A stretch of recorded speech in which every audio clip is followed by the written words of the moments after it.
Etiquette is something we have to restructure or reintroduce to people. There is an angle of etiquette in all aspects of our lives. At work, at home, business, social, school, play. Etiquette as it relates to family, friends, and foe. There's just no getting around it. Etiquette is in every aspect of our lives. I'm Sabrina Samuels, and welcome to my show, Modern Day Etiquette.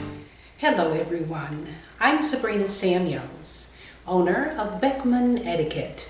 What is etiquette? Modern day etiquette and protocol is how you govern yourself in this life, on this journey that we call life. Etiquette is everyday living. On the last edition, we talked about etiquette as it relates to self-esteem, and we're going to stay on that topic of self-esteem for a few more sessions. I talked to you about self-esteem and how the blame game, blaming others for our failures, pulling each other back because of our own insecurities, blaming others for our own mistakes can get you down. Negative or bad or low self-esteem is the culprit as it relates to the blame game. Look, many years ago, I had a serious self-esteem problem because I blamed everybody for my lack of success. The fact that my mother had died very young, I was just coming out of high school, and I was devastated. I got in with the wrong crowd after leaving high school where I did very well academically. I was not the smartest kid in the class, but I did very well. I was a member of the National Thespian Society. I traveled as an NFL debater. I was doing good, but my mother died, and it seemed to have had a spiral down effect on me. I was just devastated. I didn't know what to do.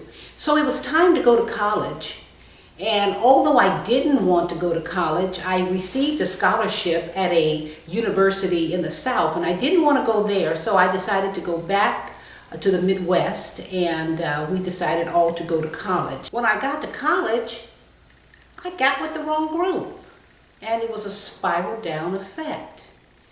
And I had to one day look at myself. Now, it didn't happen because all of a sudden I decided, well, I'm just not going to be a good person. I'm not going to continue to be the high achiever I used to be in high school.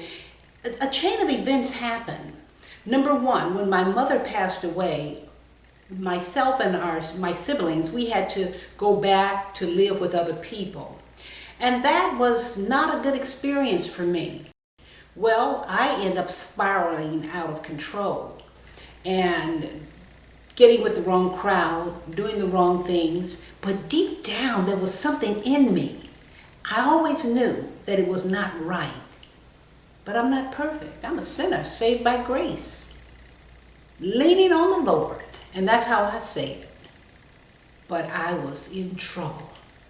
I blamed people. I made excuses for everything. Well, if this person hadn't said this, or if that person hadn't done that, or this is the reason I did this.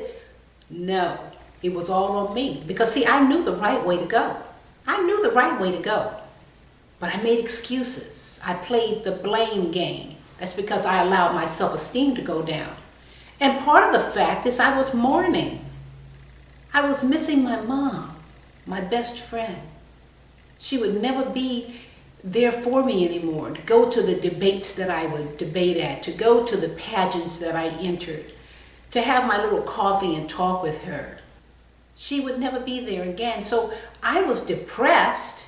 That word depression and low self-esteem, I tell you, gotta watch it.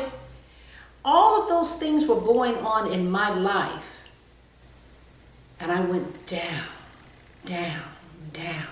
You know, just making bad decisions, doing bad things, blaming everybody but myself for the choices that I made. When I tell you I'm a sinner saved by grace, you believe it because it's true. But I also had something in me after I got down to my lowest low. And it was down there. that said, pick yourself up, Sabrina. Matter of fact, one of my sisters, she was in college at the time, and I was the one likely to succeed, and I had gone all the way down. And she looked at me one day and she said, wow, I can't believe you. And I got angry with her. The resentment, that jealousy, resentment thing, that crab in a barrel syndrome thing. We all know about it, whether we want to admit it or not. I looked at her. Part of it was resentment, but the other part was, I know, can you believe it? Me, the one likely to succeed, me. I let myself go. I let all these people get in my head and plant that apartment up in my head and got me going all out of control here. It's me, oh my God. But I couldn't do that. I just sat there and said, so what? What you talking about? Yeah, I put the tough girl, the tough thing on. Deep down I was crying, oh my God, what happened? How did I get here? My sister didn't judge me, of course, but she did something even more powerful than she would ever imagine until years later. She made me look at myself. And when everybody went in their separate directions, and I was in my own little quiet space, in my own little tiny corner in my room, I was forced to look at me. Yeah. I was forced to see what I had become because of low self-esteem, poor etiquette, no self-control. And I said, Heavenly Father, please help me. Please help me. I needed help. But it didn't just happen all of a sudden I got this help. I moved and went to another location. And it was worse. Even though I started modeling and I was making $1,000 a day. See, you can make money, but if you don't have up here together, all kind of negative stuff happens, even on a different level. Okay? And I'll go into that as we continue in our YouTube tapings. But I wasn't happy. I was still lost. I was still lost. And I didn't know how to get out of it. I was crying out and didn't know.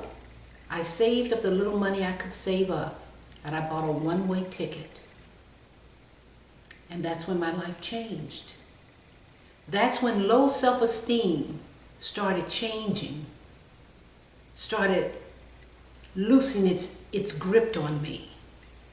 It still took many years, but I knew that change was coming for the better. And I had to do the work. See, a lot of us want a miraculous change. We just want something that just happened to us. We just want to say, okay, I'm going to be good. I want the best. I want this and that. And just boop. No. It's a process. But it's a process that works. I began to see the change, and it was hard, but it was worth it. And I sit before you today, a woman, saved by grace. So every morning when I get up, I say thank you. Thank you for life, truth, knowledge, wisdom, good health, happiness, prosperity. Thank you for bringing me through the challenges that I have faced, that I will face. Thank you for giving me love in my heart, even for my enemies. For I ask that you will help them to find love for themselves. I thank you, Heavenly Father. Yeah. Yeah. And that magical word, divine order. Chant it, say it. Divine order, divine order. When you're driving, divine order. When you're at work, divine order. When you're having a hard time on the job, divine order. When you're having a hard time in your marriage, divine order. When you're having a challenge with your children, divine order. Whatever it is. And then be willing to take charge and do what it takes to make it to the next level. And you can do it. And it does happen for you, but you must believe that you can achieve, and you must stick with it. Stick with it. And never let anyone plant an apartment of negativity in your head. Let it go. It does not serve you. I'm Sabrina Samuels with Beckman Etiquette. I invite you to go to my website at beckmanetiquette.com. I have some wonderful self-help tools that you can use that will help you on your journey. And I don't care how fabulous you are, how successful you are, remember, every day is a learning and feeding experience for the mind. I do come out to do workshops, seminars, whatever you need. You give me a call and we'll see if we can work things out. Until next time, I'm Sabrina Samuels with Beckman Etiquette, wishing you love, peace, happiness, and divine order. Bye now. Modern day etiquette.